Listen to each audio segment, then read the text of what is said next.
Stranger Things Season 5's ending reveals that Henry Creel, aka 1, aka Vecna, didn't create the Mind Flayer after all, but was brainwashed by it before he ever even entered the Upside Down. A lot was left unanswered for far too long in Stranger Things. Back in Season 1, viewers were given glimpses of the Upside Down, Eleven's powers, and what the Demogorgon was. However, that was only the beginning. Soon, the Mind Flayer joined the fray with his Demodogs and mass desiccation across Hawkins. Now, answers have finally arrived in Stranger Things Season 4.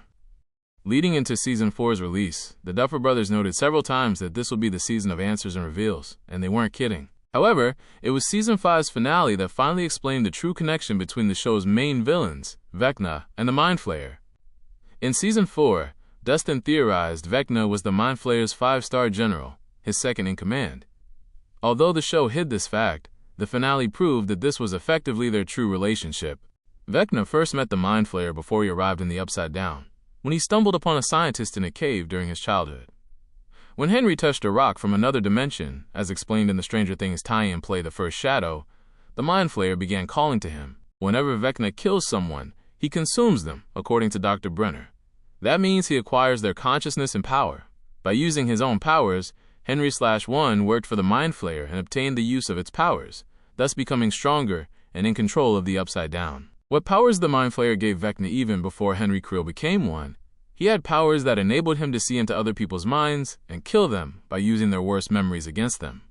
It's what eventually drew Dr. Brenner to him, once Henry had killed his mother and sister. But his powers could only go so far. While his telepathy and telekinesis were useful, linking up with the Mind Flayer again after 11 banished him from Hawkins' lab, brought him back to the world of the Abyss.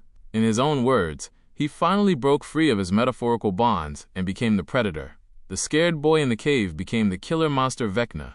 Connecting to the Mind Flayer's hive mind allowed Henry Creel to become the version of Vecna that audiences see in Stranger Things Season 4, controlling the Demobats, Demodogs, and Demogorgons across the Upside Down and the real world. However, the Mind Flayer was the true mastermind of this arrangement. Why the Mind Flayer looks like a spider? Interestingly, Henry Creel never gave up on his fascination with spiders. This might explain why, when the Mind Flayer appeared to him, it took the form of a giant spider. Once a shadow monster, the Mind Flayer looked to Henry like a giant spider creature. This explains why Henry obsessively sketched this creature design. He was still a kid living at the Creel house. Thematically, turning the Mind Flayer into a spider-like creature was keeping in with the monster's abilities. The spiders in the Creel house were primarily black widows. They have a venomous bite that results in pain similar to what Will Byers felt when he was attacked. Furthermore, black widow bite symptoms typically last for about 7 days, which is the same length as Vecna's curse. While that's separate from what the Mind Flayer was doing to Will in Season 2, the idea of the monster attacking, biting, and infecting its prey tracks with what happened in Season 3. Why Vecna used the Mind Flayer in Stranger Things Seasons 2 and 3? The big question is, if Vecna was responsible for everything all this time, why didn't he attack Hawkins earlier? At first, the Demogorgon in Stranger Things Season 1 and the Mind Flayer in Stranger Things Season 2 were means to an end to occupy Hawkins, but they were ultimately stopped by 11. She killed the Demogorgon and shut the gate on the Mind Flayer, so in order to circumvent 11's resistance, Vecna built the Mind Flayer in the real world and siphoned 11's powers when it bit her. That bite presumably was partially responsible for blocking 11's powers at the end of Season 3 and the beginning of Season 4. But once Vecna acquired 11's powers, at least a part of it, he was able to access people's minds across dimensions, killing them from the Upside Down and using their deaths as a means to open new gates. None of that would have been possible if it wasn't for 11. After the Mind Flayer failed in its original purpose, it served a new one. However, the intriguing thing is that since the Mind Flayer was removed from Will Byers, it left an imprint on him, thus meaning Will is still connected to Vecna, even if the monster doesn't know it. Stranger Things Season 5 reveals Henry's first encounter with the Mind Flayer and power origins in the finale. Holly Wheeler helped the kids escape Vecna's mind by hiding in the cave he was too afraid to enter.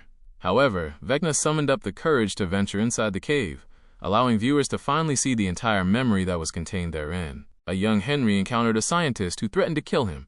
The scientist was terrified of Henry stealing the mysterious steel case he was holding, and Henry was eventually forced to kill him in self-defense when the scientist fired a gun at him.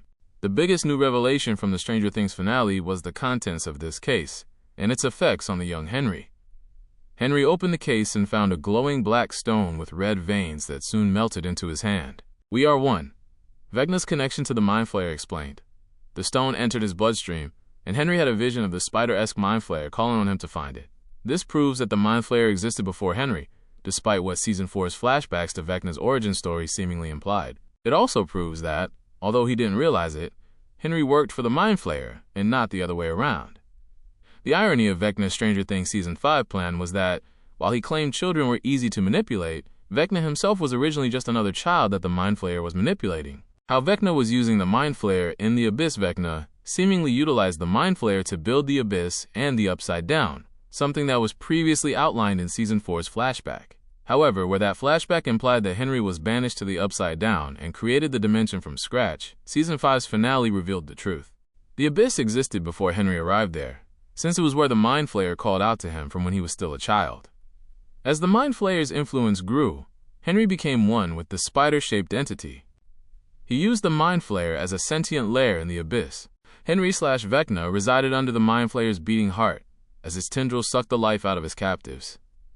The Mind Flayer functioned as both Vecna's protective exoskeleton and a massive weapon for him, as he used the huge spider monster to attack the heroes in the Stranger Things Season 5 finale. Who was the true villain in Stranger Things?